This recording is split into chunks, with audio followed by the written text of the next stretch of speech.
What's going on, guys? The Comics Kid 2099 here. Welcome to day 225 of the 365-day graphic novel review challenge. Today, I have yet another autobiographical graphic novel to talk to you about. This is Fun Home by Alison Bechdel.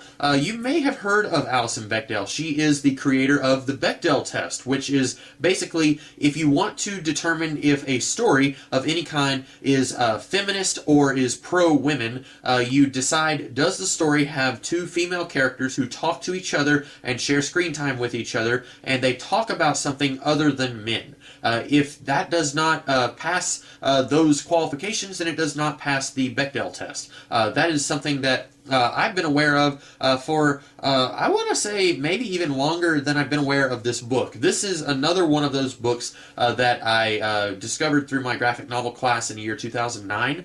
We talked about a lot of autobiographical comics that semester, and this is a very interesting one because, in my opinion, it does not pass the Bechdel test. There may be one or two small moments in this book where a couple of female characters talk about something other than men, but what's very interesting about this is that Alison Bechdel's father is very much at the heart of this book.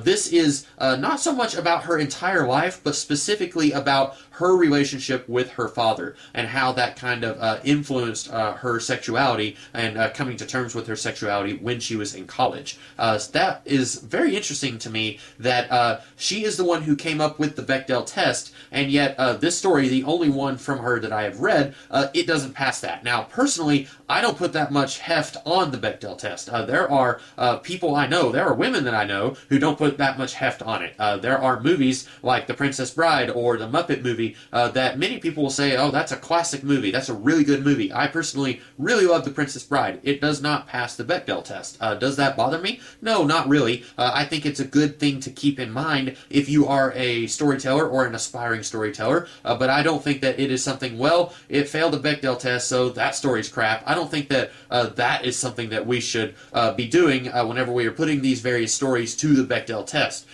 So I don't think that this story is necessarily worse because it doesn't pass the Bechdel test. But getting past all of that, talking about this story itself, I do think that this is probably the most personal out of all of the autobiographical stories that I've talked about so far.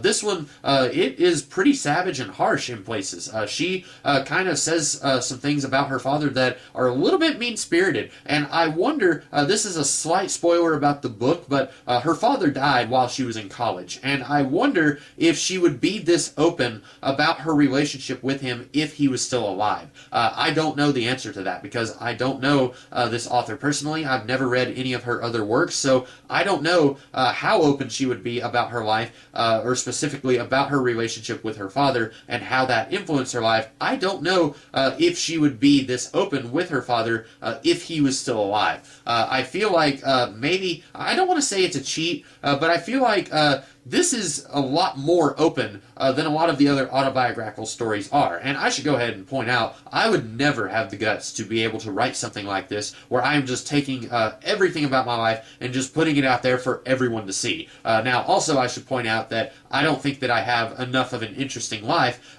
to make into an autobiographical story, whereas people like Joe Sacco and Marjane Satrapi, they have had very interesting experiences that I'm interested in reading about, even though I don't usually read about that sort of thing. Whereas Alison Bechdel, is it Bechdel or Blechdel? It's Bechdel.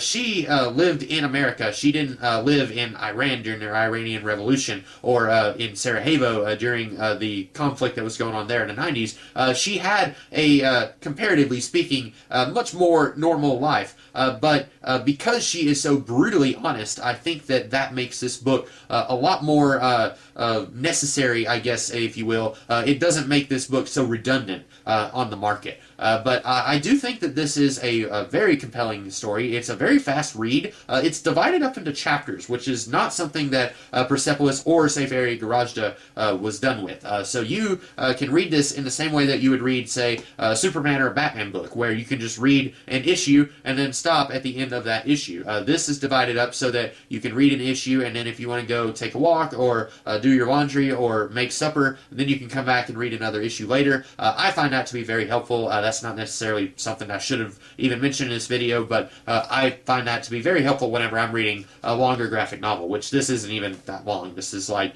200 pages, a little bit well worn. I've had this for, since 2009. But anyway, I think that this is a very interesting book, very open. I like that a lot, which looking back at some of the other autobiographical stories I've talked about, I feel like they weren't quite as open with their lives as Bechdel is here with hers. That's not necessarily something that all autobiographical stories have to do. After all, it is your life. You can be as open or as not personable as you want to be when you are telling your story. But I do like that she is as open as she is here. I think that that is definitely a mark in favor of the story. So those are my thoughts on Fun Home. I hope that you guys liked this review. If you did, be sure to like, share, comment, and subscribe. And tomorrow I'll be talking about yet another autobiographical story. In the meantime, you guys have a great rest of the day. Catch you later.